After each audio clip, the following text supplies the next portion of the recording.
তার টিমে না থাকায় চেষ্টা হয়েছে মালদা দল ক্যাপ্টেন তুহিন তরফদার প্রথমবারের মতো বড় চোটে রেড দিচ্ছেন।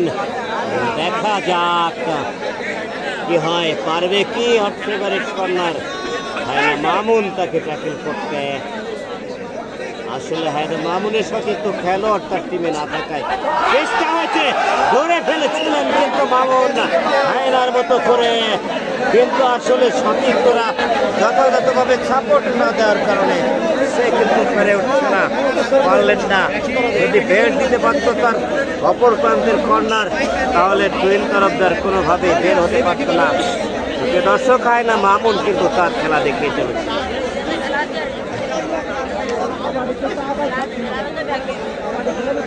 রানা মাসুদ আল্লাহদান টিম খুব ভালো খেলা দেখাইছে, যথাযথ বলেছেন বেলাল ফারাজি কাতার থেকে। অসংখ্য ধন্যবাদ ভাই, প্রত্যেকে একটা করে শেয়ার দিলে কয়েক শত শেয়ার হয়, আমি দেখেছি কমেন্ট হয় 3-4 10-12। ক্যাপ্টেন কিন্তু আবারও গেছে, বাংলাদেশের এক আবেগের নাম, বাংলাদেশের এক গর্বের নাম, সাবেক জাতীয় দলের captain Tuhin Tarafdar man of, একজনকে টাচ করেছেন না, একজনকে পতন করে ক্যাপ্টেন ফিরলেন তার নির্ভরে। ক্যাপ্টেন কিন্তু ক্যাপ্টেন্সি খেলা দেখিয়ে চলেছে।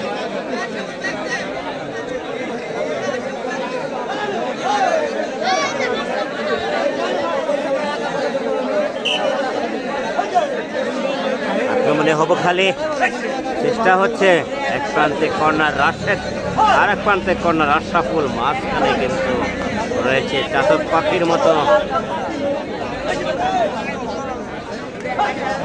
নাম ভুলে গেছি ক্যাসারের, ইতালি থেকে সন্দার রাজীব হোসেন জীবন, ঢাকা বুঝতে পারিনি। আমার দেখা একজন ভদ্র সেরা খেলোয়াড় তুহিন ভাই, একদম একমত আমি আপনার সাথে। ইমন মোল্লা ট্যাকেল হয়ে গেছে, কিন্তু সেই রাশেদ, সেই হট ফেভারিট কর্নার রাশেদ কিন্তু ফেভারিট খেলা দেখিয়ে চলেছে। রাশেদ মানেই কিন্তু আতঙ্ক, কর্নারে রাশেদ, মামুন, আশরাফুল এরা থাকা মানেই রেডারের জন্য আতঙ্ক। ভিতরে ঢুকতে অনেক হিসাব করে ঢুকতে হয়। ভিতরে খেলা দেখছেন ইমন মোল্লা, মিজান আমার একজন ভদ্র কমেন্টটা পড়েছে। আক্রমণে কিন্তু এই ক্যাপ্টেন কাসেম আছে, দেবু নেই, কাসেম তো খেলছে দেখছেন। চেষ্টা হয়েছে ক্যাপ্টেনকে ট্যাকেল করার, কিন্তু এবারেও ব্যর্থ হলেন বাবুখালী টিমের ক্যাচাররা। দুজনের পতন ঘটল, তিনটি খেলোয়াড় অবশিষ্ট আর রয়েছে। রেডার হিসেবে একমাত্র রেডার রয়েছে এই টিমে, কিং কাসেম, ক্যাচার ভালো একমাত্র হায়না মামুন, যে কারণে তারা আজকে কিন্তু খেলায় খুব একটা সুবিধা করতে পারছেন না। আমরা দেখতে পাচ্ছি ক্যাপ্টেনের টিম কিন্তু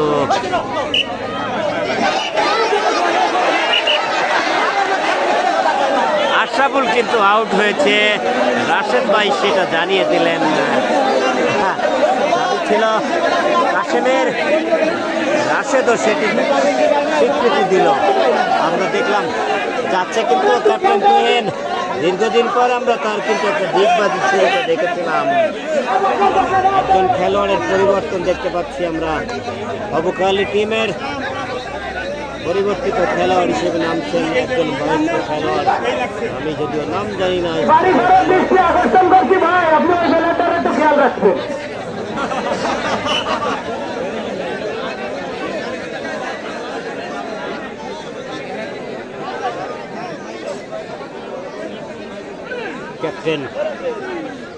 ক্যাপ্টেনের মতো ভঙ্গিমা, চমৎকার তার দেহের গঠন, একজন খেলোয়াড়ের মতোই কিন্তু লাগে তাকে, আন্তর্জাতিক মানের খেলোয়াড়।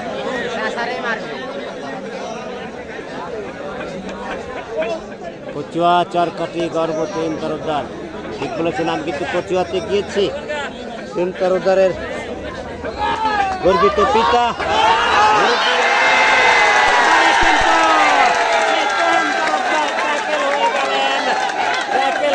আমরা দেখতে পেলাম দারুণ একটা খেলা, কিন্তু দেখালেন স্থানীয় দর্শকরা কিন্তু উত্তেজিত, দারুণ আনন্দ পেয়েছে। দেখিয়েছে তারা, যে একজন ক্যাপ্টেনকে ট্যাকেল করার সামর্থ্য দেখালো তারা। এতে দর্শক আনন্দিত, খুশি হলো, গর্বিত হলো।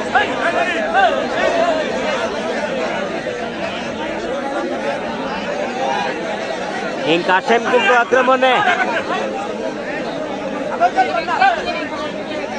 পরবর্তী 4 টিমের খেলা আগামীকাল হবে।